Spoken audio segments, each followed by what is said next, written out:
Good evening and welcome to the show. And first of all, our apologies for starting a little late.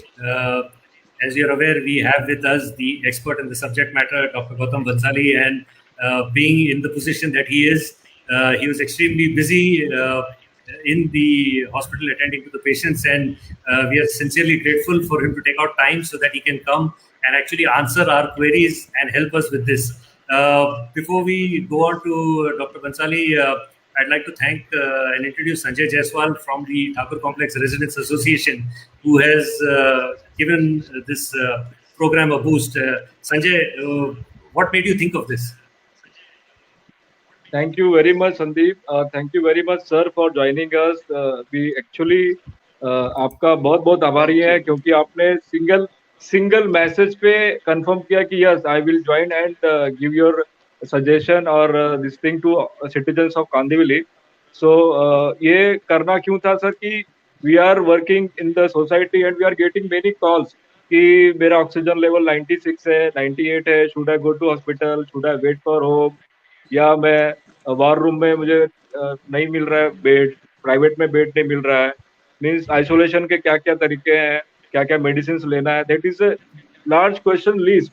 So we thought कि will go with expert and I saw you, I be today many times that you are doing fabulous job, sir, for citizens. So I thought ki let's connect with you and we are thank you that you have confirmed me in a single message. I will not take much time. We'll ask Sandeep Ori to please continue with questions. Thank you very much. Yeah, thank you, Sanjay. Yes, doctor, what we've done is बहुत सारे लोगों ने हमको questions भेजे, तो हमने वो questions जो है आसानी के लिए हमने स्लाइड्स में डाले ताकि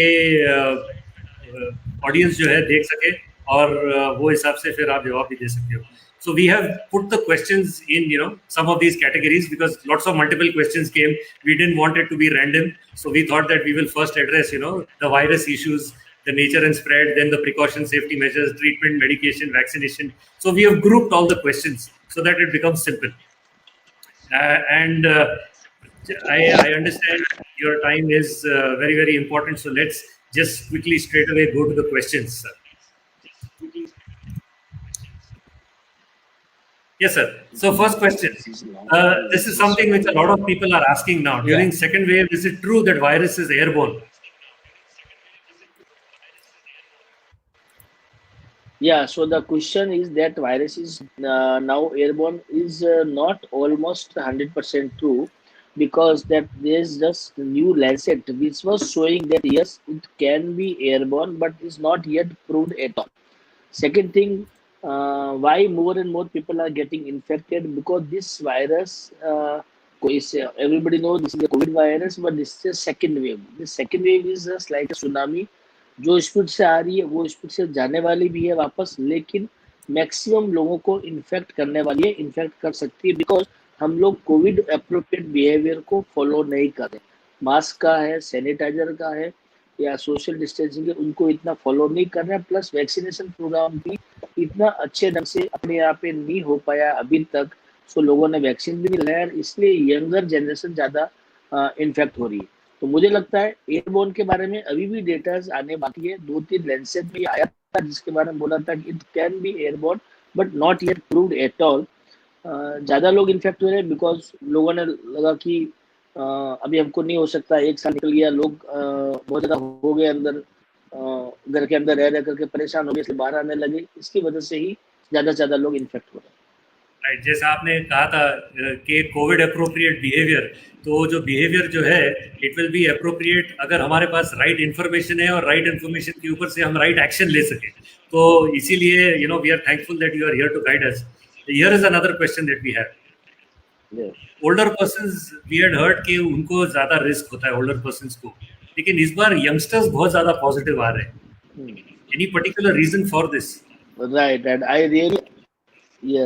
I really appreciate this question and हम लोग भी इसी चीज के लिए बहुत ज्यादा चिंतित है, बहुत ज्यादा परेशान भी इस चीज को लेकर है कि अभी इस टाइम में यंगर पॉपुलेशन ज्यादा पॉजिटिव हो रही है. ज्यादा पॉजिटिव होना एक अलग बात है, बट उसके अलावा ये लाइफ थ्रेटनिंग भी हो रही है. हमने इस टाइम में, इस कोविड में, मुंबई के अंदर ही नहीं पूरे कंट्री के अंदर 35 साल से लेकर के या 35 साल से कम वाले भी इन्फेक्ट हुए, बट उनको इतना प्रॉब्लम नहीं हुआ। लेकिन 35 साल से लेकर के 55 साल 35 टू 55 एज ग्रुप में लोग मैक्सिमम इन्फेक्ट होते हुए, मैक्सिमम सडन बेड होते हुए देखे, मैक्सिमम डेथ भी जो है इस ग्रुप में ज्यादा हो रही है, ओल्ड एज में कम हो रही है। रीजन इसके मल्टीपल हो सकते हैं। हो सकता है कि यंग एज ग्रुप वाले लोग इन्फेक्ट हो रहे हैं और वो कोविड अप्रोप्रिएट बिहेवियर वगैरह पालन नहीं कर रहे हैं, उसकी वजह से हो रहा है, या उनको लगता है कि नहीं हम यंग लोगों को फर्क नहीं पड़ता, या मुझे कोमॉर्बिड कुछ भी नहीं है तो मुझे कुछ बिगड़ेगा नहीं, शायद इसलिए हॉस्पिटल में शायद थोड़ा सा वो लेट हो रहे हैं। दूसरा जो सबसे बड़ा मुझे जो रीजन लगता है, जो मैंने मेरा अपना सर्वे है जो मैंने देखा है इतने सारे हमारे यंग और ओल्ड पेशेंट के अंदर, ओल्ड पेशेंट फिर भी थोड़ा ठीक हो रहे हैं, ठीक होकर के बाहर निकले, चाहे वो वेंटिलेटर पे गए, बाइक पे गए, निकल के आ रहे हैं। यंग पेशेंट नहीं निकल पा रहा है। रीजन मुझे जहाँ तक लग रहा है इसका सबसे बड़ा है कि ओल्डर पेपर लोगों को वैक्सीनेशन हुआ है, यंगर लोगों को वैक्सीनेशन नहीं हुआ। जो मोस्ट मोबाइल पॉपुलेशन है 20-25 साल से लेकर के 45 साल की उम्र वालों का, उनका वैक्सीनेशन नहीं हुआ है, वो अभी जस्ट होना चालू हुआ है। तो मुझे लगता है कि ओल्डर लोगों को फायदा मिल रहा है वैक्सीनेशन का। यस, वैक्सीनेशन बहुत बड़ा फायदेमंद है।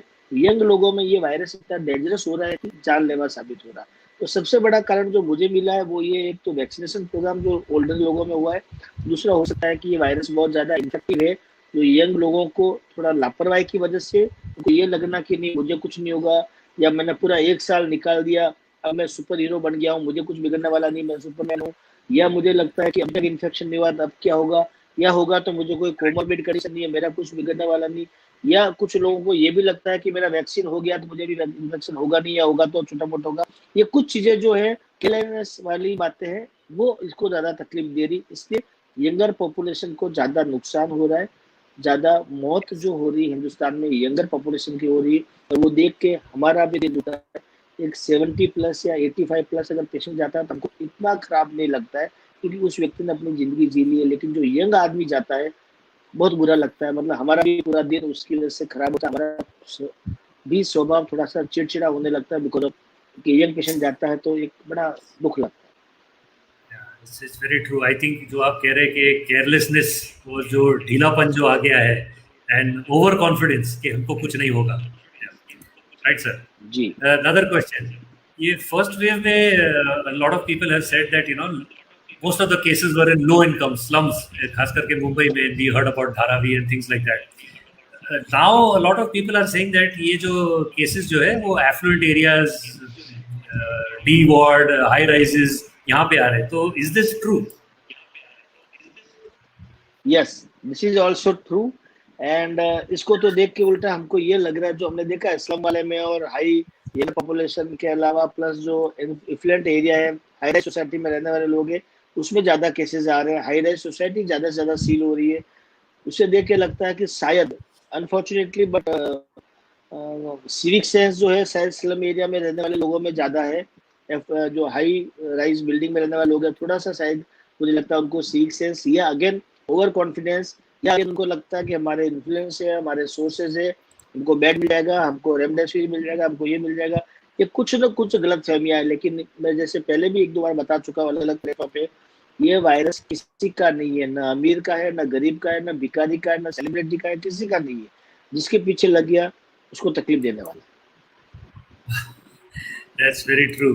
I think वो जो आप कह रहे हो कि carelessness जो है, that is probably the fact. Yeah. Here another question that we have now, कि I have successfully recovered from COVID in June 2020, किसी ने भेजा हमको ये, तो should I be worried about getting it again? क्या मुझे COVID फिर से हो सकता है? Of course definitely second time वापस होने के चांसेस है। मेरे पास ऐसे काफी पेशेंट है जिनको सेकंड टाइम री इन्फेक्शन कोविड हुआ है। फर्स्ट टाइम अगर माइल्ड था तो सेकंड टाइम हैवी हुआ है, फर्स्ट टाइम अगर सीवियर था तो सेकंड टाइम में माइल्ड हुआ है। इस टाइप के काफी पेशेंट्स हमारे पास में, इसलिए अगेन कोविड अप्रोप्रिएट बिहेवियर का पालन करना है। और अभी ये टाइम है सेल्फ लॉकडाउन रहना है। ऐसा नहीं है कि एक बार हो गया तो दूसरी बार नहीं होगा, वैक्सीन लग गया तो नहीं होगा, ये सब गलत भ्रांतियां हैं। कभी भी वापस हो सकता है, जैसे मलेरिया बुखार जितनी बार मच्छर काटेगा वापस होता है, सेम इसी तरह से ये वायरस वापस होने की संभावना रहती है। एंटीबॉडी बनती है, एंटीबॉडी की लाइफ 6 मंथ से 9 मंथ होती है, उसके ऊपर की अभी तक डेटा हमारे पास उपलब्ध नहीं है। इसलिए हमने देखा है कि पेशेंट 6-6 महीने बाद वापस इन्फेक्शन लेके आए हैं। Right, sir.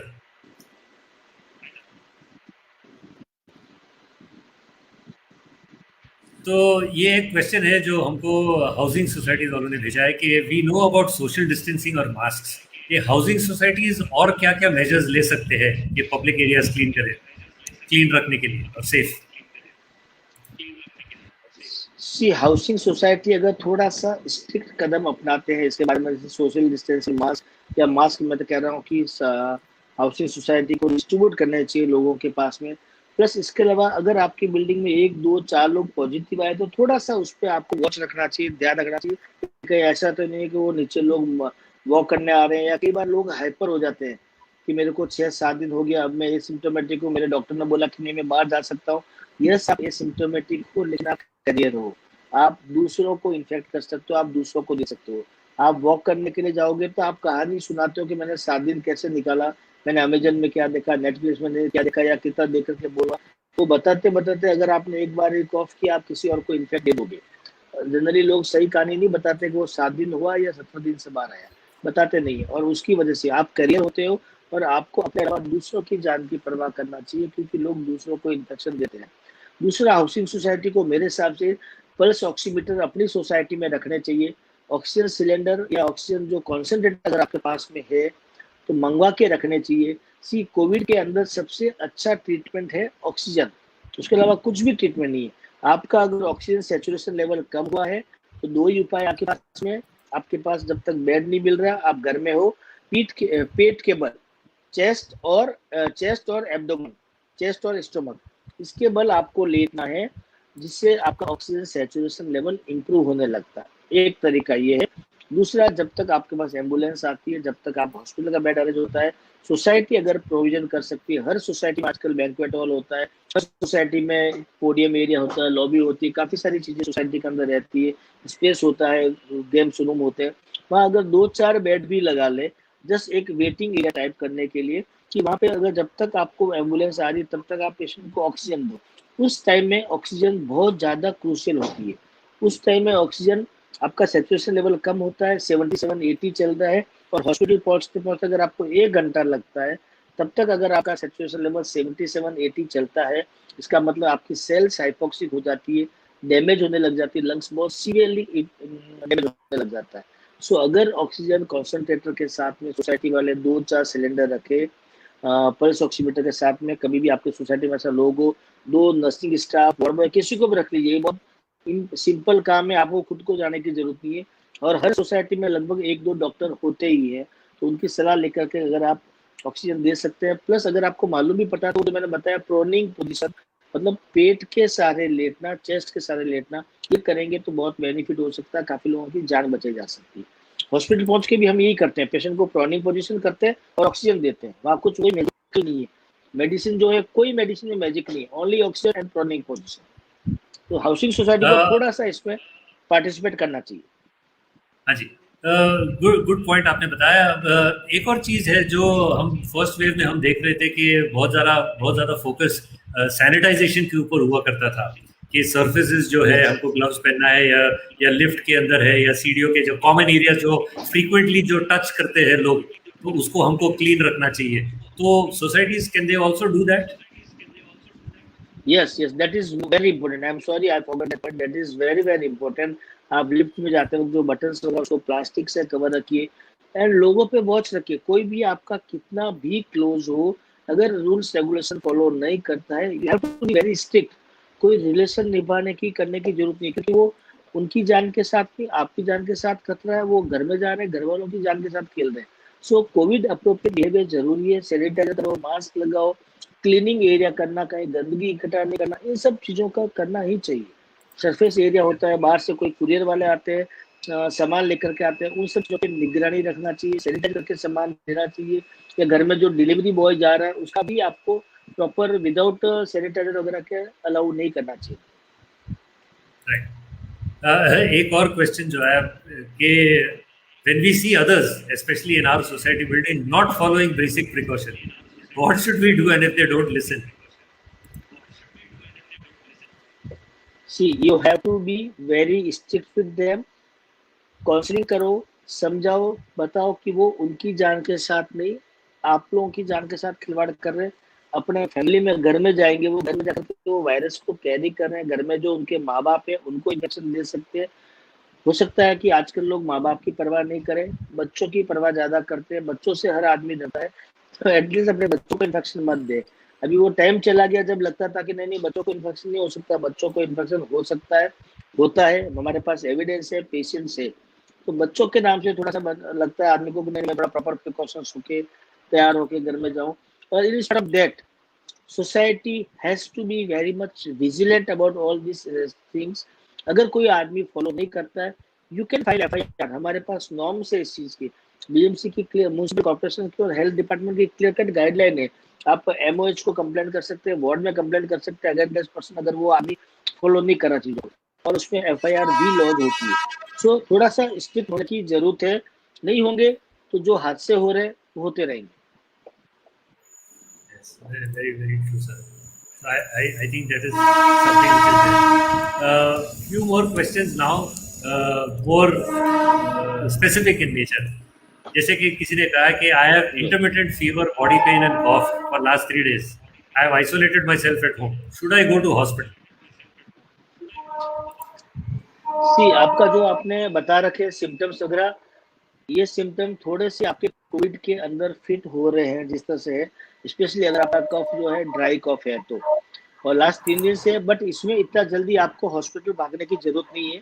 आपको अपना ऑक्सीजन सैचुरेशन लेवल, अगेन मैं बात एक ही बताता हूँ, ऑक्सीजन सैचुरेशन लेवल जो एवरी इंडिविजुअल को पता लग गया है, पता है कि क्या होता है, वो आपको चेक करना है। अगर आपका ऑक्सीजन सैचुरेशन लेवल 93, 94 के ऊपर है, पैनिक होने का जरूरत नहीं है। 93, 94 टच भी कर रहा है, प्रोनिक पोजीशन, उल्टा जिसे लेटना कहते हैं, चेस्ट के सारे और स्टोमक के सारे उस पर लेटना है। प्लस स्टीम आपको लेनी है दिन में 3-4 बार, ठंडा स्ट्रिक्टली खाना नहीं है, और कोविड टेस्ट आपको करवाना है और सैचुरेशन लेवल चेक करते रहना है। जो आपके आसपास में डॉक्टर उनकी सलाह लेकर के इसके अंदर जो डॉक्सीसाइक्लिन या एजिथ्रोमाइसिन एंटीबायोटिक देते हैं, विद इंटरमिटेंट फीवर के लिए पैरासिटामोल मेडिसिन देते हैं, डोलो, कार्पल वगैरह, वो लेनी है।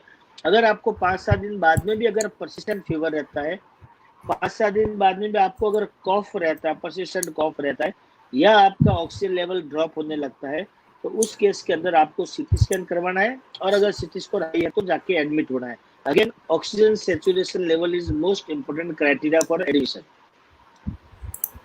Yes, I think that was part of the next question which somebody had asked. कि when should one get themselves admitted to the hospital? तो threshold जो आपने already बताया कि oxygen level is the critical issue. Yes, इसमें oxygen level critical issue होता है, but जो सीटी स्कैन लोग करवाते हैं बार बार, मैं रिक्वेस्ट करता हूँ बार बार स्कैन करने की जरूरत नहीं है। जितना ज्यादा सीटी स्कैन करेंगे, आप रेडिएशन का ज्यादा एक्सपोजर कर रहे हैं, and I am sure after 2-3 year you will come with thyroid cancer because of radiation exposure. तो इसलिए सीटी स्कैन ज्यादा नहीं करना है। सीटी स्कैन कोविड के अंदर महत्वपूर्ण है। आपको सिम्टम्स जब आ रहे हैं उसके सेकेंड वीक में, फर्स्ट वीक में आप सीटी स्कैन करवाओगे, आपका स्कोर कम मिलेगा। There is no point doing CT scan at all. अगर आपका ऑक्सीजन लेवल कम है, सैचुरेशन, तो वैसे भी एडमिट होना है। सीटी स्कैन अगर आपका खराब आ रहा है तो भी कोई मतलब नहीं बनता जब तक आपका ऑक्सीजन सैचुरेशन लेवल लो नहीं होता। सो सेकेंड वीक और हद से ज्यादा मतलब 6-7 दिन के बाद में आपको सीटी स्कैन करवाना चाहिए, जो आपको करेक्ट इन्फॉर्मेशन देगा कि आपका लंग अगर हो रहा है तो कितना डैमेज हो रहा है और उसमें क्या एक्ट करना है। फर्स्ट वीक में सीटी स्कैन हमेशा आपको मिसगाइड करेगा, मेरा बिल्कुल नॉर्मल है। काफी पेशेंट का सीटी स्कैन हमने देखा है, फर्स्ट वीक के अंदर वो करवा के लेके आता है मेरा बिल्कुल ठीक है, जिसमें दिखा रहा है स्कोर 2-3, 1, 2, 3, 4 दिखाता है। सेकंड वीक में जाके मालूम पड़ता है 18 हो रहा है, 22 हो रहा है, 25 में से 25 भी हो रहा है। सो सीटी स्कैन एक बार ही करना है सेकंड वीक के अंदर, उसके बाद में नहीं करना, उसके पहले नहीं करना। काफी बार पेशेंट डिमांड करते हैं सब एक बार वापस करिए सीटी स्कैन, हमारा कितना फायदा हुआ। ये टीबी नहीं है, ये कोई दूसरा प्रकार निमोनिया नहीं है, वायरल इन्फेक्शन है, इसमें ग्राउंड ग्लास ओपेसिटी होती है। बार बार सीटी स्कैन करने से इसका फायदा नहीं मिलने वाला। सो एक बार ही करना सीटी स्कैन सेकंड वीक के शुरुआत के अंदर। एक्सरे भी उसी टाइम करना चाहिए। आरटीपीसीआर टेस्ट यस, सिम्टम अगर आ रहे हैं तो 4-5वें दिन करना चाहिए। अगर सिम्टम नहीं आ रहे तो आरटीपीसीआर भी करने की जरूरत नहीं है, अपने आप को आइसोलेट कर लेना चाहिए। Right, sir. Thank you.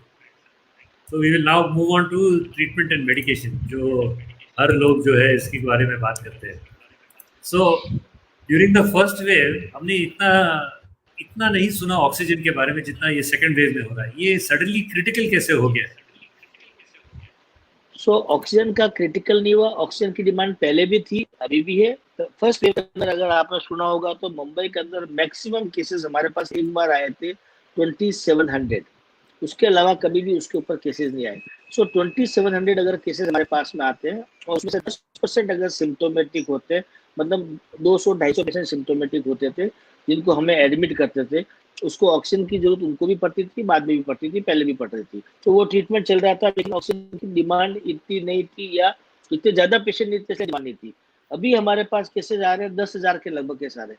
10,000 का अगर आपको 10% केस एडमिट होने वाले होते हैं सिम्टोमेटिक वाले अगर, तो वो लगभग 1,000 होते हैं। 1,000 ऐसा नहीं कि बैड नहीं, 1,000 है, बट 1,000 एवरीडे आपके एड ऑन हो रहे हैं।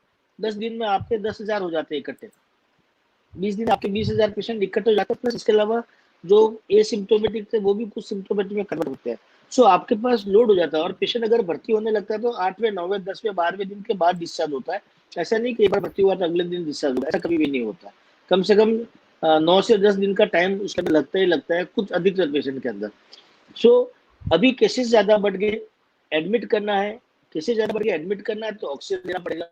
ऑक्सीजन क्योंकि, और अभी इस टाइम में बाकी सारी जो रूटीन सर्जरीज वगैरह सब हो रही थी तो ऑक्सीजन उधर भी कंजम्पशन हो रहा था। और सबको मालूम पड़ गया कि इसका मेन ट्रीटमेंट है वो ऑक्सीजन ही है, इसलिए ऑक्सीजन की डिमांड ज्यादा बढ़ गई, बिकॉज नंबर ऑफ पेशेंट्स बहुत ज्यादा बढ़े लगे। राइट। एक सवाल आया है यहाँ पे जो किसी ने पूछा है, how reliable and effective are government hospitals and COVID centres, क्योंकि ये सब लोग जो है प्राइवेट हॉस्पिटल्स के पीछे पड़े हुए हैं। कभी कभी कोई शंका आती है कि उनको कि गवर्नमेंट हॉस्पिटल या कोविड सेंटर में इतना ज़्यादा कोई ध्यान देता नहीं है, so they have a tendency of trusting private hospitals more. ये how true is this sir? सो पहली बात तो मैं आपको बता देता हूँ कि इस बीमारी में चाहे whether is a COVID centre, government hospital या प्राइवेट हॉस्पिटल, किसी में भी कोई फर्क नहीं है। क्यों फर्क नहीं है? ये एक डायग्नोस्ड बीमारी है। इस बीमारी पहले से आपके पास में डायग्नोसिस करवा के आ रही है। डॉक्टर का काम ये है ही नहीं इसके अंदर कि हम ये टेस्टिंग करेंगे, ये करेंगे और बीमारी का पता करेंगे कि क्या बीमारी है, निमोनिया है, टीबी है, कैंसर है, अल्सर है, कुछ अलग अलग बीमारी, ऐसा कुछ नहीं। ये डायग्नोज होकर बीमारी आ रही है। दूसरा, इसके अंदर फिक्स पैरामीटर है कि ये हमको इन्वेस्टिगेशन करना है, ये बढ़ेगा तो ये चालू करना है, ये बढ़ेगा तो ये चालू करना है, एक्सरे देना, एक्सरे करना है, सीटी करना है, ऑक्सीजन देना है, या ये स्टेरॉइड देना, वो ट्रीटमेंट प्रोटोकॉल भी सारा सेट है। तो इसीलिए अगर पेशेंट अगर गवर्नमेंट हॉस्पिटल में आता है चाहे प्राइवेट में आता है, हर जगह ट्रीटमेंट वाइज बिल्कुल सेम है, कहीं भी फर्क नहीं है। इसलिए रिलायबिलिटी की बात बिल्कुल भी इसके अंदर मेरे हिसाब से नहीं होनी चाहिए। यस, प्राइवेट में और गवर्नमेंट में थोड़ा सा फर्क ये पड़ता है कि गवर्नमेंट में पेशेंट जाता है तो हॉस्पिटल के नाम से जाता है, चाहे वो जम्बो सेंटर में गया, चाहे वो केईएम में शहर में गया, डॉक्टर के नाम से नहीं जाता है। प्राइवेट में जो पेशेंट एडमिट होता है वो डॉक्टर के नाम से होता है। अगर आज बॉम्बे हॉस्पिटल में एडमिट हुआ या ब्रिज के हुआ तो डॉक्टर गौतम बंसाली के नाम से एडमिट हुआ।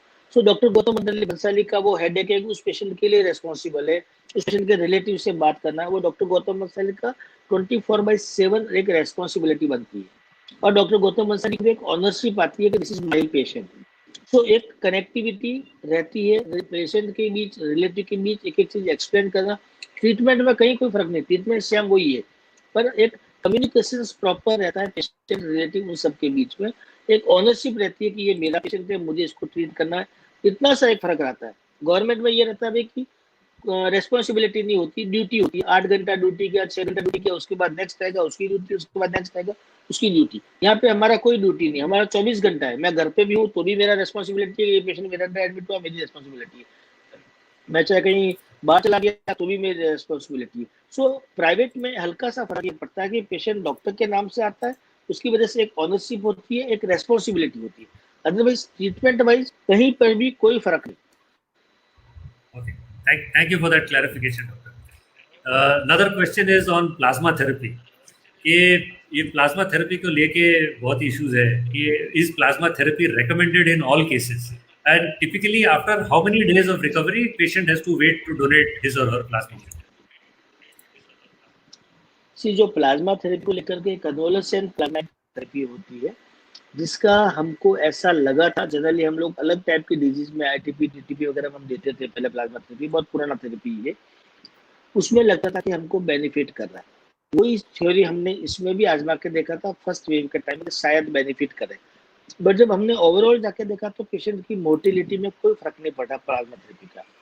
इसलिए हमने कई बार बारह बोला कि प्लाज्मा डोनेशन का कोई फर्क नहीं है, पेशेंट खुद डिमांड कर रहे हैं, रिलेटिव लोग के सब प्लाज्मा दे दीजिए। बट जहाँ तक हमारा अब तक का अनुभव है, प्लाज्मा का कोई बेनिफिट नहीं मिल रहा। प्लाज्मा का बेनिफिट जो मेरी समझ से अगर मिल सकता है वो उसमें मिल सकता है कि अगर आपने ऐसे पेशेंट का प्लाज्मा लिया जो पेशेंट क्रिटिकली इल था, तो बाईपेप पे था, वेंटिलेटर पे था, वहां से वो रिकवर होके आया, उस पेशेंट ने अगर प्लाज्मा डोनेट किया है, ब्लड डोनेट किया, उसका प्लाज्मा अगर हम क्रिटिकल इल पेशेंट को देंगे तो शायद फायदा कर सकता है। जो क्रिटिकली इल पेशेंट रिकवर हुआ, जनरली वो प्लाज्मा डोनेट नहीं करता है। प्लाज्मा डोनेट जनरली कौन लोग करते हैं? जो एसिम्प्टोमेटिक टाइप के पेशेंट है, जो पॉजिटिव है, एसिम्प्टोमेटिक कुछ भी नहीं हुआ उनको, वो लोग ज्यादा के डोनेट करें जिसका कोई बेनिफिट नहीं मिला। तो क्रिटिकली इल है, वो बेचारा ऑलरेडी इतना डरा हुआ है कि मैं इतना मुश्किल से निकल के आया हूँ, मुझे कुछ डोनेट वगैरह नहीं करना। उस पेशेंट का, क्रिटिकली इल पेशेंट जो रिकवर होता है, उसका प्लाज्मा फिर भी थोड़ा सा हेल्प करता है। नॉर्मल पेशेंट, एसिम्प्टोमेटिक पेशेंट अगर कोविड पॉजिटिव है और उसने प्लाज्मा डोनेट किया, वो हेल्प नहीं कर रहा है। इसीलिए अभी हमने प्लाज्मा ऑलमोस्ट देना बंद ही कर दिया, लगभग सब जगह बंद हो गया। Thank you for that clarification, क्योंकि बहुत लोग जो है हमको उन्होंने पूछा है कि प्लाज्मा के बारे में। In fact there is one more question on plasma, कि जब प्लाज्मा डोनेट अगर किया जा सकता है तो उसको एडवांस में किया जा सकता है या हॉस्पिटल स्टोर करके रखती है, या डोनर को लास्ट मिनट में भाग के जाके देना पड़ता है? नहीं, लास्ट पे भाग के देने की जरूरत नहीं है, एडवांस में स्टोर होता है। सबके अधिकतर हॉस्पिटल के पास में ये प्लाज्मा स्टोरेज की कैपेसिटी भी है। जो पहले भी हम लोग करते थे, फ्रेश फ्रोजन प्लाज्मा एफएपी वगैरह करते थे, अभी भी सब जगह पर अवेलेबल है ये। बट अगेन, और इमरजेंसी में जाकर के डोनेट करना, या अभी इसको चाहिए, अभी कभी प्लाज्मा चाहिए, या अभी कभी इसको डोनेट करवाना, वैसी जरूरत नहीं। Just like a blood donation only. पर इसके लिए एक अलग से मशीन आता है जो सेंट्रीफ्यूज करती है, प्लाज्मा को अलग निकालती है, सीरम को अलग करके निकालती है। तो ये एडवांस में भी कर सकते हैं, इसके लिए एंड वक्त पे देने की जरूरत नहीं है, जैसे ब्लड डोनेशन करते हैं। His question is regarding oxygen. If oxygen is required, how long does COVID patient generally need to remain on oxygen?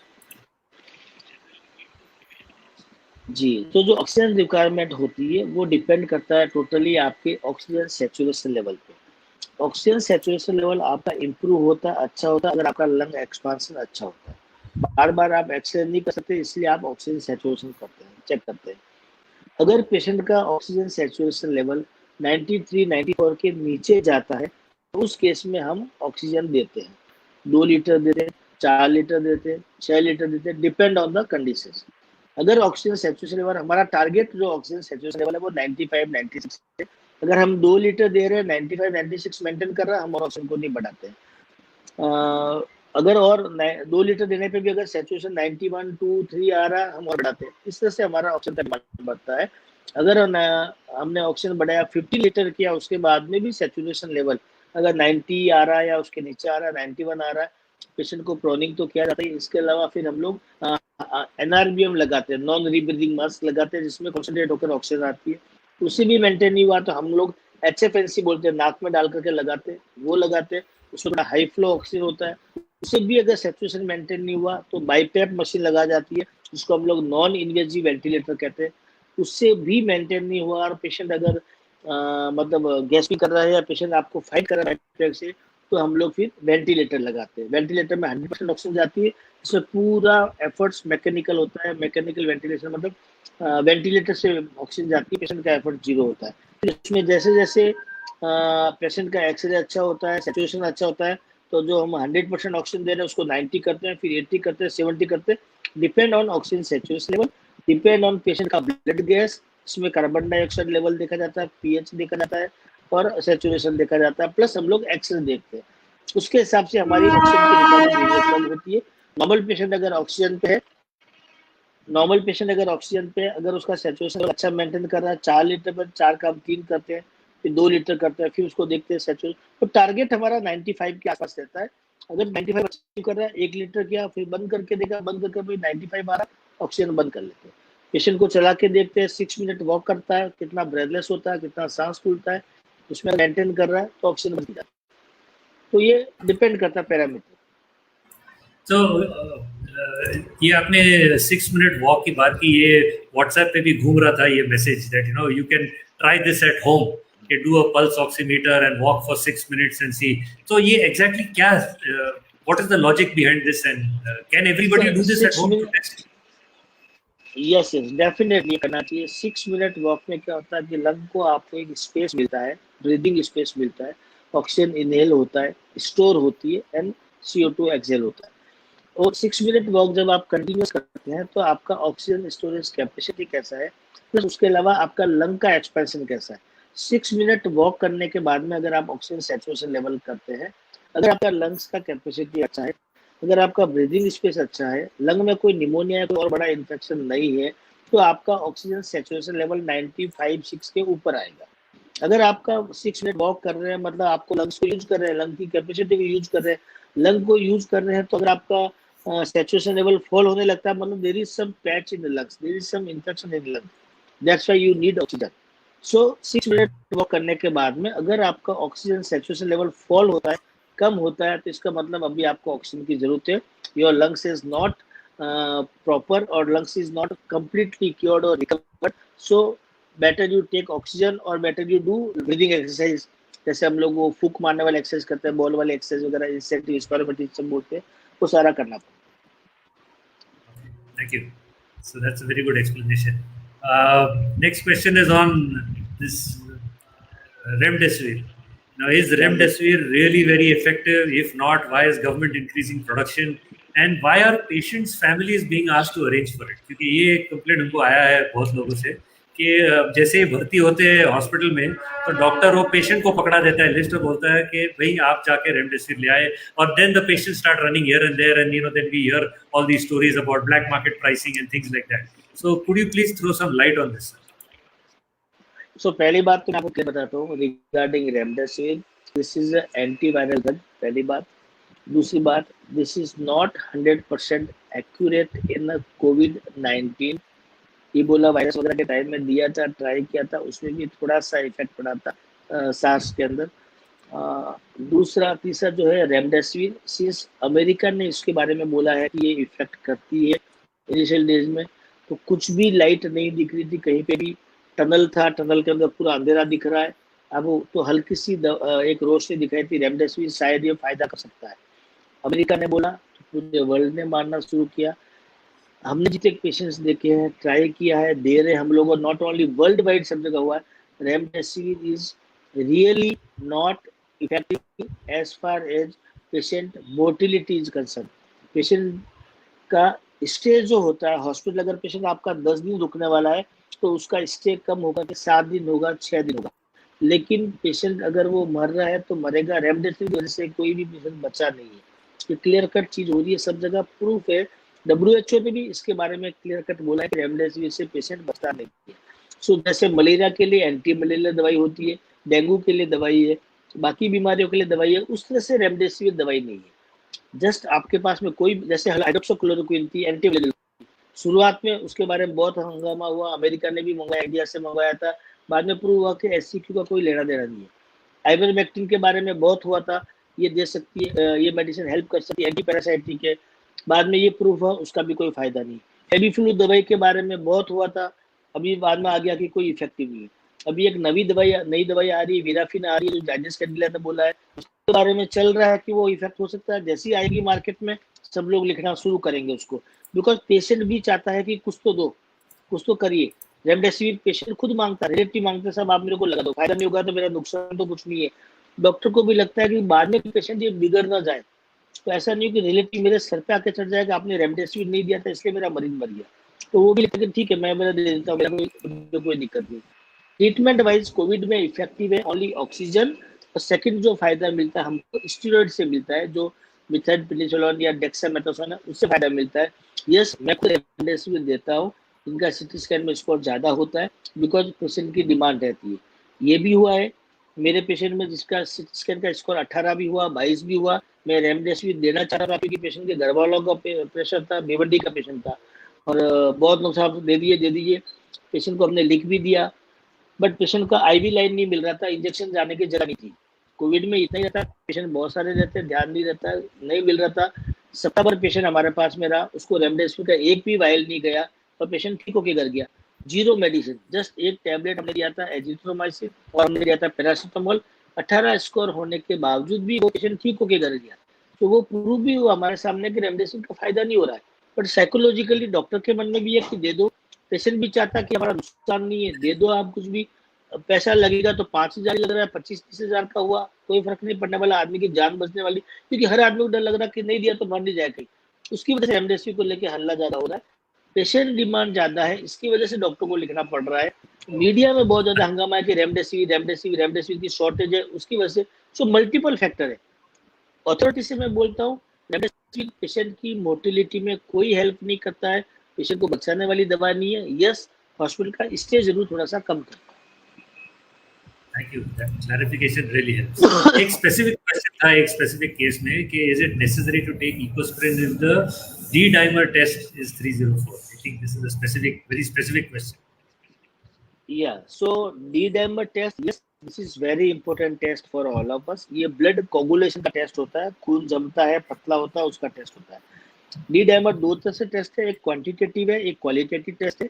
एक में अपर लिमिट इज 200, एक में अपर लिमिट इज 500। सो अगर 500 के ऊपर होता है तो यस, जब अगर पेशेंट हॉस्पिटल में रहता है तो हम उसको ब्लड फिलर इंजेक्शन देते हैं कि ब्लड क्लॉट ना हो जाए।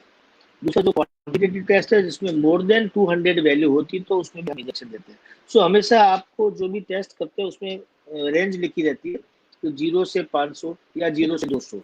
अगर 200 के ऊपर है, उस रेंज के ऊपर है जो आपको टेस्ट किया, आपने क्वालिटेटिव किया या क्वांटिटेटिव किया, तो उस रेंज के अगर ऊपर है तो यस, हम लोग हॉस्पिटलाइज पेशेंट को इंजेक्शन देते हैं खून पतला करने का। या जो पेशेंट घर में होते हैं उनको हम लोग टैबलेट इकोस्प्रिन बताते हैं, प्रोवाइडेड कि पेशेंट के पास में हमारे पास हिस्ट्री हो पूरी, पेशेंट को हेमरेज वगैरह की हिस्ट्री नहीं हो, अल्सर की हिस्ट्री नहीं हो, कहीं ब्लीडिंग की हिस्ट्री नहीं हो, उनको हम लोग इकोस्प्रिन देते हैं। क्योंकि अगर आपने इकोस्प्रिन दिया, अगर उसको पाइल्स है, अगर उसको अल्सर है, अगर उसको कभी ब्रेन हेमरेज हुआ है तो ब्लीडिंग बढ़ सकती है, तो उसको इकोस्प्रिन नहीं दी जाती है। उसमें एंटीकोगुलेंट, मेडिसिन आती है, वो देते हैं। या हम लोग वेट एंड वॉच करते हैं, डी डाइमर का ट्रेंड देखते हैं कि वो ट्रेंड 304 अभी हुआ, 3 दिन बाद करके देखो 500 हो रहा है, 4 दिन बाद करके देखो 1000-2000 हो रहा है, तो फिर हम उसमें खून पतला करने का इंजेक्शन घर पे भी प्रोवाइड करते हैं, घर पे भी देने का बोलते हैं। अगर वो 304 है, उसका अगर 190 हुआ, थोड़ा कम हो रहा है, तो नो मेडिसिन की जरूरत है। अभी आते हैं क्वेश्चंस वैक्सीनेशन के ऊपर। तो ये बहुत सारे रिपोर्ट्स आए थे अर्लियर कि लोग जो है वैक्सीनेशन सेंटर से वापस भेजे जा रहे थे, but so now what is the situation? Do we have enough vaccines now? Yes, see vaccine का जहाँ तक है, ये गवर्नमेंट ऑफ इंडिया की पॉलिसी है। गवर्नमेंट ऑफ इंडिया ने ये करके रखा है कि सारे वैक्सीन हमारे पास रहेंगे, हम वैक्सीन को स्टेट वाइज, डिमांड वाइज हम डिस्ट्रीब्यूट करेंगे। यस, इससे ट्रू बीच में हुआ था, शॉर्टेज हुई थी वैक्सीन की, क्योंकि गवर्नमेंट ऑफ इंडिया से सप्लाई नहीं आई थी। गवर्नमेंट ऑफ इंडिया, मैं महाराष्ट्र की बात कर रहा हूँ, गवर्नमेंट ऑफ इंडिया जो महाराष्ट्र गवर्नमेंट से थोड़ी सी नाराज हुई थी कि कुछ वैक्सीन की वेस्टेज हो रही है, हम आपको इतना नहीं देंगे वैक्सीन, आप you should use it properly. जहाँ तक वैक्सीन वेस्टेज की बात है, कोई इंटेंशनली वैक्सीन वेस्टेज नहीं कर रहा था। वैक्सीन वेस्टेज कैसा होता है कि एक वायल होता है, वो एक वायल में 10 लोगों को वैक्सीन दी जाती है। अभी आपके पास में 10 लोग आ गए, अगर समझो आपका टाइम खत्म हो रहा है और आपके पेशेंट रजिस्टर हुए, टोटल 9 पेशेंट ही हुए या 8 पेशेंट ही हुए, तो वो वायल में जो बच्चे हुए 2 लोगों की डोज है वो वेस्ट होने वाली है। तो आप नेक्स्ट डे यूज नहीं कर सकते, क्योंकि उसको स्टोरेज कैपेसिटी थी, उसको ओपन लंबे टाइम तक नहीं रख सकते, बिकॉज ऑफ दैट वेस्टेज हो रहा है। अगर आपने एक वायल ओपन किया और 4 लोग ही आए तो 6 लोगों की डोज वेस्टेज होने वाली है, होगी। अगर लोग नहीं आएंगे तो उसको वेस्टेज में ही गिना जाएगा। सो ये कुछ इश्यूज थे, उसकी वजह से प्रॉपर क्वांटिटी वाइज नहीं अवेलेबल थी, बट नाउ अभी लगभग सभी सेंटर पे अवेलेबल है। कल भी काफी वैक्सीन आई है मुंबई के अंदर, और अभी 2 दिन बाद अभी और काफी आने वाली है। तो मुझे लगता है 2-4 दिन में सब जगह पे वैक्सीनेशन पर्याप्त मात्रा में मिलेगा, कहीं कोविशील्ड, कहीं कोवैक्सीन, अलग टाइप का मिलने वाला है, अवेलेबल रहेगा। मेजर इशू नहीं है इस पे। हाँ जी, तो it is good to hear that. अभी लेकिन 1 मई से ये जो नया एज ग्रुप जो है 18 to 44 या 45 वाला एज ग्रुप जो है, वो उनको भी वैक्सीनेशन दिया जाएगा। तो will we have enough vaccines for everyone over there? And the other big question, how much do we need to pay? That was a question somebody asked us. See जो भी प्लानिंग वैक्सीनेशन को हो रही है, government of India से planning कर रही है, और इसको प्राइम मिनिस्टर खुद अपनी टीम के साथ में एक एक चीज को मॉनिटर कर रहे हैं। यस, हम लोग काफी टाइम से डिमांड कर रहे थे vaccine for all, mass vaccination की सर्जिकल स्ट्राइक करो, क्योंकि जितना जल्दी वैक्सीनेशन की सर्जिकल स्ट्राइक करेंगे, मैं बहुत डिमांड कर रहा था, हर चैनल पे आके मेरी डिबेट में मैं बोलता था कि सर्जिकल स्ट्राइक करो, बिकॉज मुझे डर था कि सेकेंड वेव सुनामी की तरह आएगी, काफी लोगों को ले डूबेगी, और मोस्टली जो ये मोबाइल पॉपुलेशन है, जो 18-20 साल से लेकर के जो 45 साल के लोग हैं, जो ऑफिस भी जाते हैं, रेस्टोरेंट में जाते हैं, शॉपिंग मॉल में जाते हैं, घूमने वाले लोग अधिकतर ही है। मेरा तो ये मानना था कि पहले इनको वैक्सीन दो, ये लोग इन्फेक्ट ना हो जाए, पर अभी यही हो रहा है कि ये लोग इन्फेक्ट हो रहे हैं और ये लोग मर भी रहे हैं, टू बी वेरी फ्रेंकली मर भी रहे हैं ये लोग। तो इसलिए हम लोग डिमांड कर रहे थे, लेकिन हर गवर्नमेंट की एक स्ट्रेटजी रहती है कि हमारे पास अवेलेबिलिटी कितनी है, वो कितना एक्सपोर्ट करना, काफी वैक्सीन डिप्लोमेसी भी होती है, सरकार का अपना सिस्टम रहता है, उस हिसाब से अभी चालू किया। अगर इन्होंने चालू कर रहे हैं 1 मई से, तो मुझे लगता है इनके पास एनफ क्वांटिटी की वैक्सीन है, अवेलेबल है। 2-3 दिन पहले मेरी खुद की भी बात हुई थी आधार पूनावाला से, जिससे मेरा अच्छा रिलेशन है, उन्होंने भी बोला कि उनके पास काफी अच्छी वैक्सीन है, 50% वैक्सीन वो गवर्नमेंट को देने का ऑलरेडी कर भी चुके वो। सो वैक्सीन है, मुझे लगता नहीं इसमें कुछ प्रॉब्लम आने वाली है। दूसरा, पेमेंट की जो बात की आपने, पेमेंट का 45+ जो है लोग, उनका वैक्सीन अभी भी गवर्नमेंट के प्रोटोकॉल के हिसाब से गवर्नमेंट सेंटर में फ्री रहेगा, प्राइवेट सेंटर में 250 रुपीज लगेगा। 18 से जो 45 साल के लोग हैं, उसके बारे में अभी तो महाराष्ट्र में कोई डिसीजन नहीं हुआ, बट अलग अलग स्टेट में स्टेट वाइज अपनी सरकारें अपने हिसाब से डिसीजन ले रही। बट मुझे नहीं लगता कि रेट ऐसा कुछ रहेगा कि लोग अफोर्ड नहीं कर सकते, ऐसा मुझे नहीं लगता। मुझे अभी भी लगता है कि 18 से 45 के अंदर महाराष्ट्र के अंदर भी एटलीस्ट गवर्नमेंट सेंटर में फ्री रहेगी। प्राइवेट सेंटर में हर आदमी के ऊपर है कि वो 1000 में खरीदे, 500 में खरीदे, इंडिविजुअल के ऊपर है। राइट सर, एक क्वेश्चन ये है हमको कि after taking the first shot from one vaccination centre, can we take second shot from different vaccination centre? Yes, definitely. आज आपने अगर बीकेसी जम्बो में लिया, नेक्स्ट आप वैक्सीन बॉम्बे हॉस्पिटल में ले सकते हैं। इस बार आपने बॉम्बे हॉस्पिटल में लिया, सेकंड आप कांदीवली में आपका कोई भी हॉस्पिटल है वहां पे ले सकते हैं, बट सेम वैक्सीन। आपने कोविशील्ड लिया तो कोविशील्ड लेना है, कोवैक्सीन लिया तो Covaxin. Actually that was the next question कि किसी ने पूछा वही क्वेश्चन कि after taking Covishield as first shot, can we take different vaccine, Covaxin या vice versa? No, not at all, because दोनों का प्रिपरेशन अलग होता है। कोविशील्ड जो है वो लाइव एटेन्यूटेड वायरस को आपकी बॉडी में, सी वैक्सीन क्या होता है, वैक्सीन होता है एक एंटीबॉडी डेवलप करना। एंटीबॉडी तभी डेवलप किया जाएगा जब बॉडी में एंटीजन जाएगा। एंटीजन मतलब वैक्सीन जाएगा, एंटीजन मतलब वायरस जाएगा, जो वायरस आपकी बॉडी में गया। तो इसमें वायरस दो तरीके से जाते हैं, वायरस को बहुत ही वीक करके बॉडी में भेजो और एंटीबॉडी डेवलप करवाओ, या वायरस का मरा हुआ फॉर्म भेजो बॉडी में। आप वैक्सीन मतलब वायरस को डाल दो अंदर, बट वीक डाल दो ताकि उससे कोई मेजर साइड इफेक्ट नहीं आए।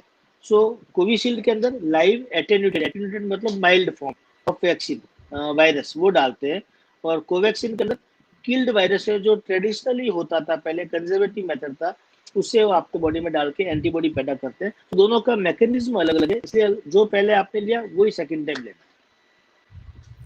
Very good, I think that explains it very well, क्योंकि वो बहुत लोगों के दिमाग में यही क्वेश्चन था कि एक जो है हम लेंगे तो फिर दूसरा, do I have a choice, is it the same, you know, it's like not like taking a tablet. एक स्पेसिफिक क्वेश्चन आया था कि my daughter and I tested positive and then recovered. I got my first shot on 2nd April. When can I take my second shot? And the daughter, I am assuming, is now between 18 to 44. Can she take on 1st of May? Yes, definitely. Generally एक बार अगर आपने first जैसे vaccine लिया है, उसके 6 हफ्ते बाद second shot लेते हैं। उसी तरह से अगर आप अभी इन्फेक्ट हुए हैं तो उसके 6 हफ्ते बाद, 6 से 8 हफ्ते बाद में आप वैक्सीन ले सकते हैं। So 6 to 8 weeks is safe. Yes, 6 to 8 weeks safest. Yeah. So I think this is a similar question to that. Took the first dose on 30th and then got COVID later on 9th April. So ऐसा कुछ है कि समझो आपने vaccine लिया, फिर आपको Covid हो गया, फिर आप रिकवर हो गए, तो is there some time frame कि after some certain time frame of recovery only you should take the vaccine, ऐसा कुछ है? नो, इसका रिकवरी से मतलब नहीं होता। इसका मतलब होता है जब आपको इंजेक्ट हुआ, चाहे वो वैक्सीन के फॉर्म में इंजेक्ट हुआ, चाहे आपको वायरस के फॉर्म में इंजेक्ट हुआ, जिस भी फॉर्म में आपके बॉडी में गया है, उसके 6 से 8 हफ्ते बाद, not from day of recovery, from the day of getting positive और डे 1 ऑफ गेटिंग सिम्टम्स, उससे आपको 6 से 8 हफ्ते बाद में आपको वैक्सीन लेना है। Okay, that makes sense. क्योंकि ये क्वेश्चन भी आया है in terms of after taking the first shot, how many days later do we need to register? क्योंकि वो बीच में कुछ हुआ था कि 4 weeks था, फिर किसी ने कहा कि नहीं, you should take after 8 weeks, the efficacy is more. So what is the final conclusion now? क्योंकि ये न्यूज़ रिपोर्ट्स पढ़ के तो हम लोग सब कंफ्यूज हो गए. So is it 4 weeks, 6 weeks, 8 weeks, 12 weeks और दोनों टाइप के वैक्सीन के लिए सेम है कि क्या? दोनों टाइप के वैक्सीन के time frame is same. 4 week is also ideal, great. 4 to 6 weeks was the ideal thing, but some sort of you can say political decisions, maybe shortage, whatever reason may be there, I can't say. But 6 to 8 weeks is the safest period. 6 to 8 weeks. Okay, so I think everyone should just remember that it is 6 to 8 weeks. Another specific question on some existing symptoms. Should anyone having blood pressure or diabetes take the vaccine? Any kind of disease, you should take vaccine. There is no contraindication of any disease at all for vaccine, except allergy. Allergy is the only thing where if you want to take vaccine, you should take under proper doctor guidance. You should be prepared with every steroid, everything, and then you should take only allergy patient. Otherwise, all patient, whether they are diabetes, blood pressure, brain hemorrhage, any kind of disease, asthma, any kind of disease, they can take vaccine. Fantastic. That's good to know. There is another quick question. There have been instances of people getting COVID even after getting vaccinated. Is it normal? और इसके chances क्या है कि वो आपने vaccine ले लिया और उसके बाद में आपको कोविड हो गया? ये हो सकता है और कितना कॉमन है? डेफिनेटली ये हो सकता है, होता भी है. वैक्सीन आपके बॉडी में डाला गया एक एंटीजन है जो एंटीबॉडी पैदा करता है. जब नया वायरस आएगा उससे लड़ने के लिए आपकी बॉडी में एंटीबॉडी रहेगा. तो वी आर एक्सपेक्टिंग कि वायरस आएगा ही, उसके लिए तो आपने वैक्सीन लिया. वैक्सीन लेने का मतलब ये था कि जब भी आप इन्फेक्ट होंगे तो आपकी बॉडी में एंटीबॉडी रहना चाहिए उस वायरस से लड़ने के लिए. अदरवाइज अगर आपको इन्फेक्ट नहीं होता तो आप वैक्सीन लेते ही क्यों? So chances of getting infection is also there, but vaccine लेने के बाद आपकी बॉडी में एंटीबॉडी बन जाती है जो उस वायरस से लड़ाई करती है. सो आपके सिम्टम्स या आपको जो डिजीज है वो माइल्ड रहेगी, लाइफ थ्रेटनिंग नहीं रहेगी. इसलिए वैक्सीन का बहुत बड़ा रोल है. Very good. एक और क्वेश्चन आया था कि एकदम सीनियर सिटीजन्स के लिए ये जो सवाल जो उठाया गया था पिछली बार, is the government going to approve home vaccination for very senior citizens and also those who have got mental health challenges, जो अकेले नहीं जा सकते, तो उनके लिए होम वैक्सीनेशन का कुछ प्रबंध, कुछ ऐसा कुछ गवर्नमेंट सोच रही है? जो अकेले नहीं जा सकते उनको उनके साथ कभी व्हील चेयर पे लेके स्ट्रेचर पे लेके जा सकता है वैक्सीनेशन के लिए, व्हिच इज देयर. वो लोग आ भी रहे उस टाइप से, लोग जो 60 प्लस के लोग हैं. जो होम वैक्सीनेशन की बात है उसकी डिमांड मैंने खुद ने, जब हमारी पीएमओ की मीटिंग थी with state government and PMO की, मैं खुद था उस मीटिंग में, हमने डिमांड भी की थी होम वैक्सीनेशन के लिए. स्पेशली लता मंगेशकर जैसे है वो घर से बाहर नहीं निकल सकती. इस टाइप के जो काफ़ी लोग हैं, जो स्ट्रोक वाले हैं, पैरालिसिस वाले हैं, बेड रिडन है, घर पे है, बट आसपास उनके 2-3 नर्सेज है, सर्वेंट है, वो आते हैं, उनसे इनको इन्फेक्शन ना हो जाए. उन्होंने ये तर्क दिया था कि जब ये घर पे ही है बेड रिडन तो ये बाहर जाएंगे नहीं, इन्फेक्शन कैसे होगा? बट इनको नहीं होगा, लेकिन जो इनके केयर टेकर है उनसे इनको हो सकता है. इसलिए हमने डिमांड भी की थी उसमें कि होम वैक्सीनेशन को अलाउ कर देना चाहिए. चाहे तो हम एक एम्बुलेंस लेके जाते हैं, उसमें नर्स और डॉक्टर लेके जाते हैं और हम सोसाइटी में चूज करते हैं, ऐसे लोगों को देते हैं वैक्सीन वगैरह.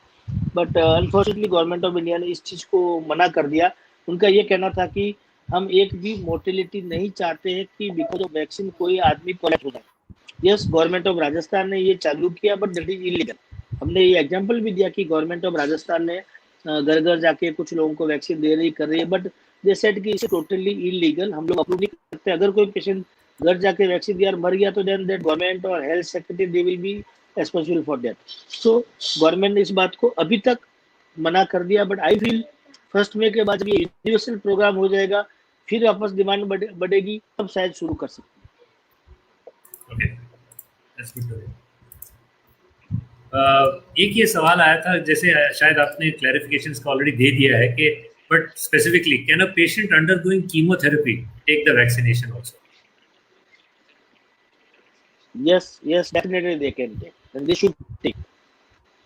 Yeah. Is there a separate procedure उनके लिए, separate procedure है उनके लिए कि they can just go in routine and get it? Just normal procedure, just normal way, जैसे भी बाकी लोग नॉर्मल जाते हैं उसी तरह से, कोई अलग से नहीं होगा। Very good.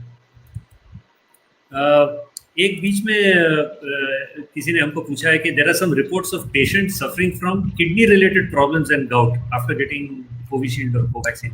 Are any of these reports true? कोई पेशेंट में ऐसा हुआ है? No, not at all. एक भी पेशेंट, अभी तक हिंदुस्तान में 8-9 करोड़ से ज्यादा लोगों को वैक्सीनेशन हो चुका है, 10 करोड़ से ज्यादा सॉरी लोगों को वैक्सीनेशन हो चुका है, एक भी patient because of vaccine collapse नहीं हुआ है। There may be some other disease, same तरीके से न तो कोई पेशेंट को गाउट की प्रॉब्लम आई है, न किसी को Covid related sorry kidney related या कोई और डिजीज से रिलेटेड प्रॉब्लम आई है। दैट मे बी कोइंसिडेंस की वो यूरिक एसिड आपका हाई आया होगा और आपने कोई किया होगा कि इसकी वजह से हुआ, but that is not true. एक अभी लेटेस्ट ये हमारा यूनिवर्सिटी ऑफ व्हाट्सएप जो है ये हमको अलग अलग टाइप के क्वेश्चंस भेज देता है। So there was another report which said that women should avoid scheduling their vaccination during menstrual cycle. Is it true? I don't think so, but you are the expert. No, this is not true at all. इसका कोई लेना देना नहीं है। वो ये इस type का जनरली ऐसे लोग फैलाते हैं जो लेडीज को अलाउ नहीं करते मंदिर में पीरियड्स के टाइम। तो मुझे नहीं लगता ऐसा कोई संबंध है। इसका कोई वैक्सीनेशन से इसका कोई रिलेशन नहीं है। Thank you doctor for the clarification.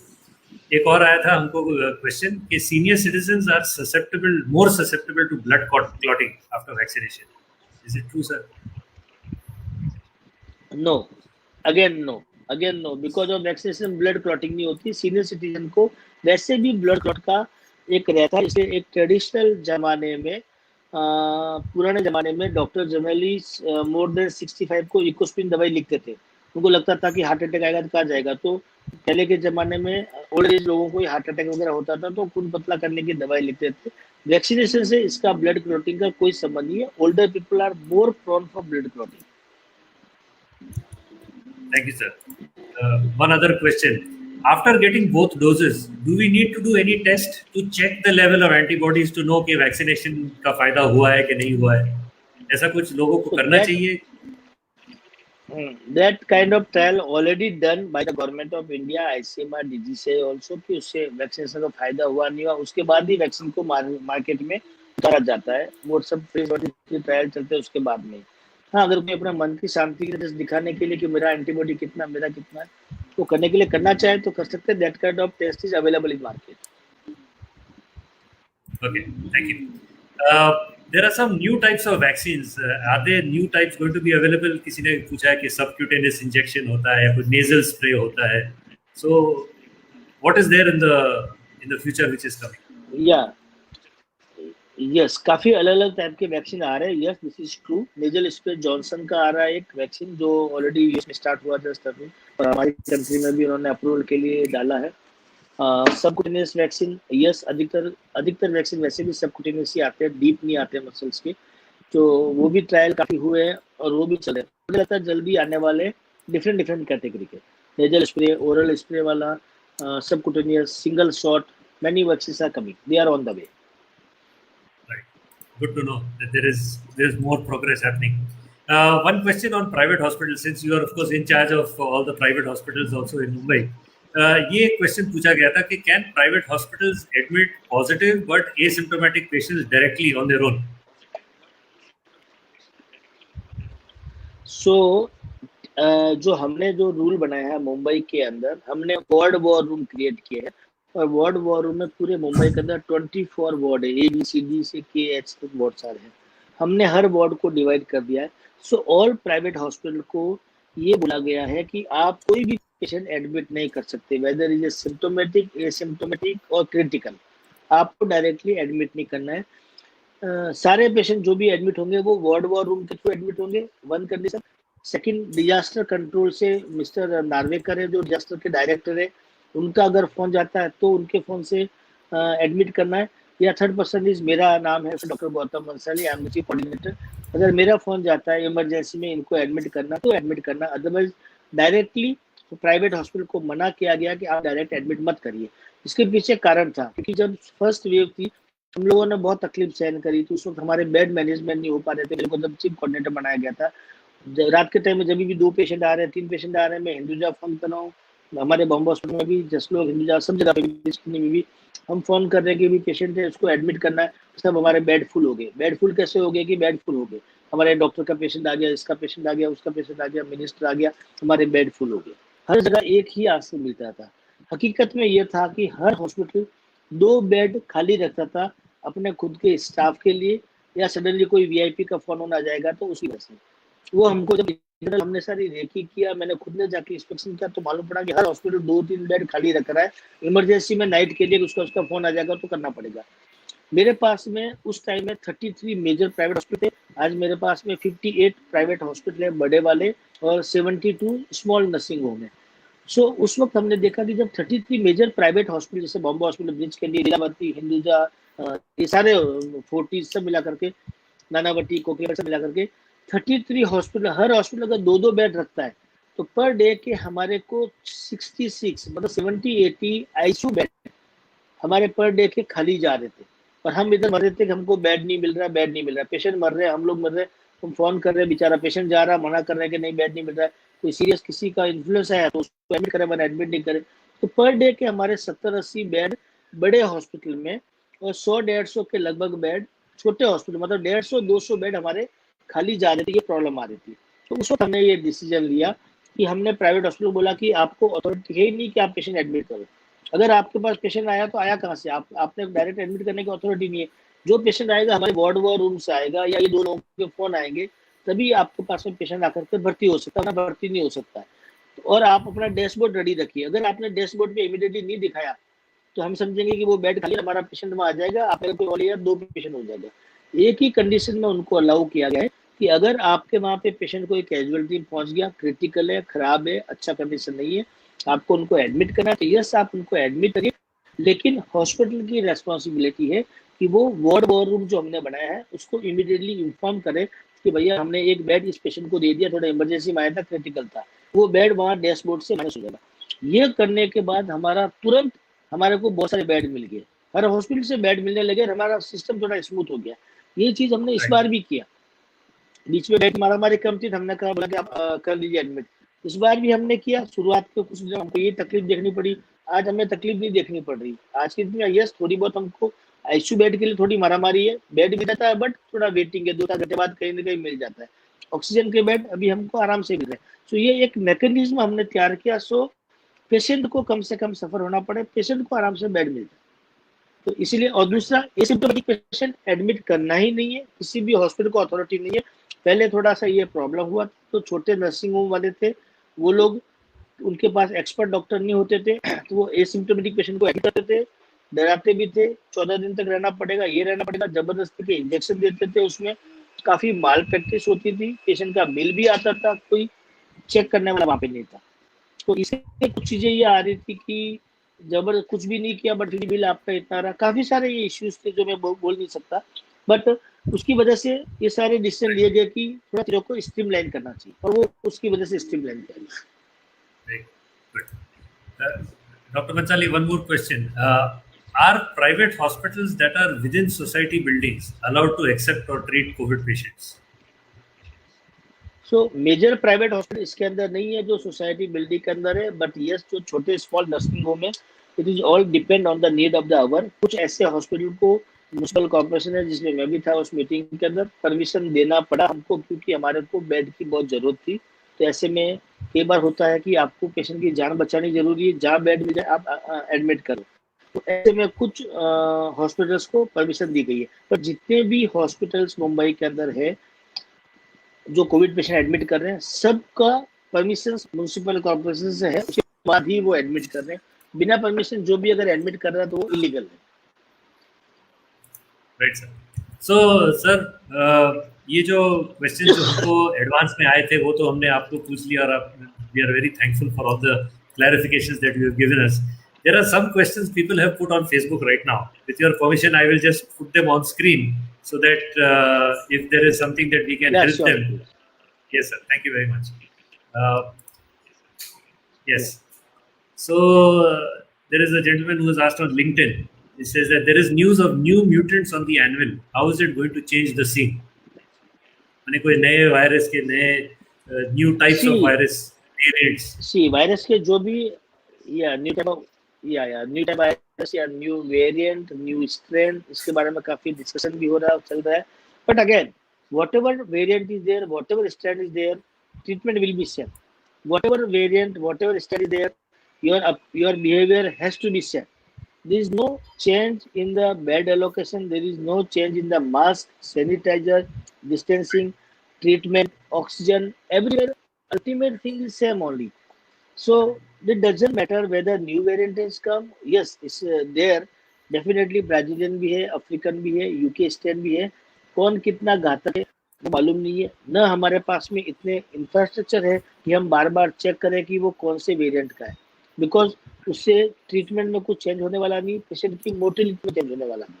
और उसमें अगर हम ये चाहें कि ये नया वेरिएंट है तो हम उसमें ये पहन लेंगे या ये कर लेंगे तो कुछ फर्क पड़ जाएगा, नो, कहीं कोई चेंज होने वाला नहीं.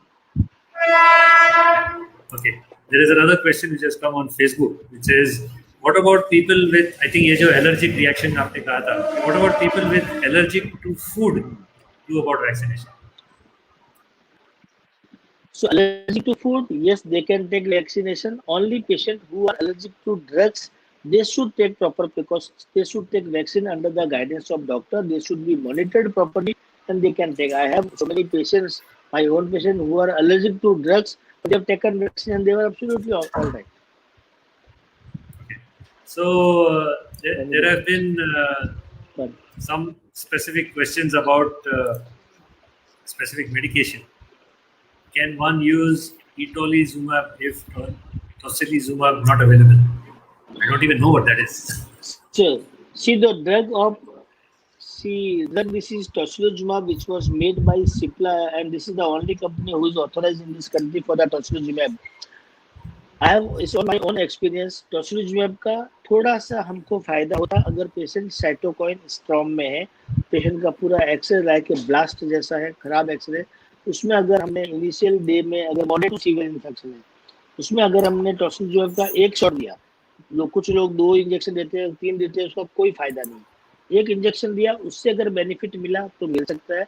ज्यादा टॉसिलजुमेब 2, 3, 4 इंजेक्शन अगर दिए, पेशेंट का इम्यूनिटी कम होता है, पेशेंट को सुपरएडेड बैक्टीरियल इन्फेक्शन बैठ जाता है, पेशेंट लंबे टाइम तक वेंटिलेटर पर जाता है और मर जाता है. सो टॉसिलजुमेब अगर देना है एंड अगर रिक्वायरमेंट है तो ही देना है, और 1 शॉट इज एनफ. आज की डेट में इसका कम है अवेलेबिलिटी, इसलिए इटलीजुमेब निकला है, केडालीजुमेब लिखा, काफी सारे निकले, इसके सब्स्टिट्यूट निकले हैं. अभी तक डेटा नहीं है कि वो कितना इफेक्टिव है, बट यस लगता है कि दे देना चाहिए. There is no harm giving them, इसलिए लोग दे रहे हैं 1 शॉट. एक और क्वेश्चन आया है, why do we have to take 2 shots? 2 shot of vaccination और tocilizumab? 2 shots vaccination. I am assuming the question is why 2 shots. Yeah, so yes, so 2 shots of vaccination because of we want that there should be good immunity, good antibody develop. So that's why we always give 2 shots. 1 shot after giving 1 shot, that efficacy is 67 to 70%. After taking second shot, efficacy has increased to 92 to 94%. So that's why we always prefer 2 shots. But yes, we have lot of patients, even myself also, after taking 1 shot, I got my good antibody. So it depend individuals. Okay, there is another question which says that I had my first shot of vaccine on 1st April. On 13th, I got a massive heart attack due to clot in valve. How long should I wait for second shot?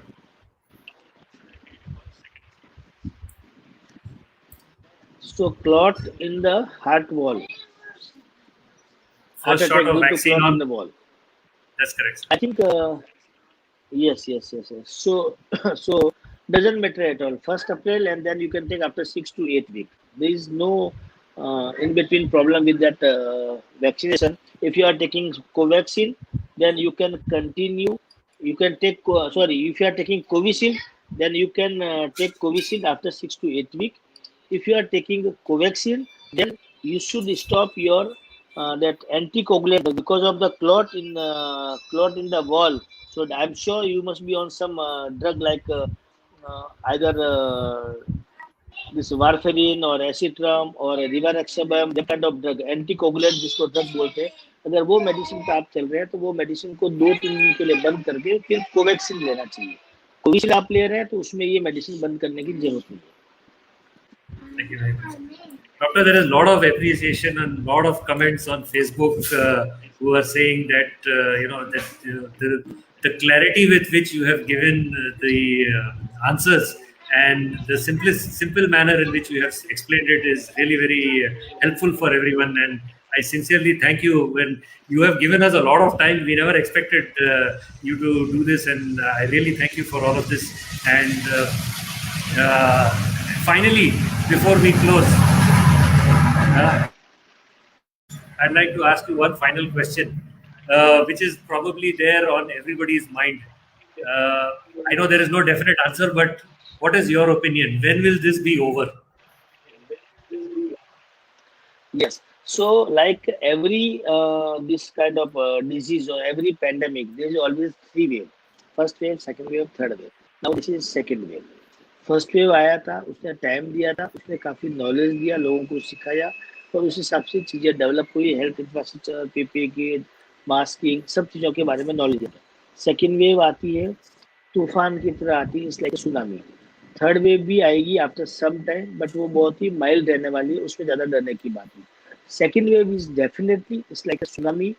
Tsunami जो speed से आती है वो speed से चली भी जाती है, लेकिन जो सुनामी के चक्कर में उलझ गया मतलब वो बुरा हाल करके जाती है. सो अगर तूफान आ रहा है, सुनामी आ रही है, तो हमारा काम है हमें साइड में होना चाहिए.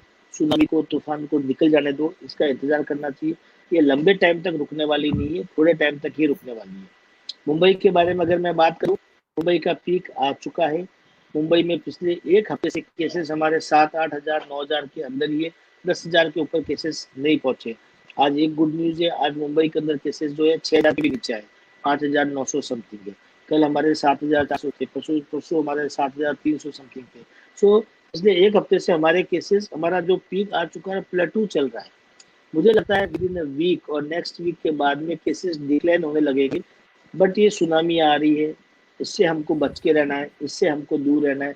आई एम श्योर आफ्टर 2 वीक सब लोग बोलेंगे कि किधर चला गया, कहाँ गायब हो गया, सुनामी गायब हो गई. ऐसा होने वाला, लोग सडनली बोलेंगे कि इतना भयंकर एक तूफान आया था, गायब कैसे हो गया. मुंबई से हो जाएगा, बाकी कंट्री से जाने में लगभग हो सकता है महीना भर और लगे, लेकिन इस सुनामी के चपेटे में नहीं आना है. हमको सेल्फ लॉकडाउन का पालन करना है, सारे कोविड अप्रोप्रिएट बिहेवियर करना है. जिंदगी बचाने का यही तरीका है. 1 महीना काम नहीं करेंगे, घर में रहेंगे तो कुछ नहीं बिगड़ने वाला है. जहाँ तक मेरा अनुभव है, भूख से कोई नहीं मरता है, ज्यादा खाना खाने से लोग मरते हैं, भूख से कोई नहीं मरता है, जहाँ तक मेरा अनुभव है. तो मुझे लगता है 1-2 महीना काम नहीं करेंगे, कुछ नहीं बिगड़ने वाला है. सुनामी को निकल जाने दो, फिर सब बाहर आ जाए. On that note, thank you very much. There's a lot of hope, and आपने जो हमको एडवाइस दिया और जो सजेशंस दिए उसके लिए बहुत शुक्रगुजार हैं. Thank you very much, Doctor, for giving a lot of time, and Thank you. please continue the good work that you're doing, and thank you once again from all of us at Thakur Complex Thank you. Residence Association. Thank you, sir. And behalf of everyone who's watching. Thank you. Thanks a lot, sir. Thanks for calling me on this platform. And I'm extremely sorry because of hospital थोड़ा काम से मैं late हो गया. I'm extremely No, sorry. sir, absolutely not, sir. Thank you very much for giving us a lot of extra time. Thank you. Thank you.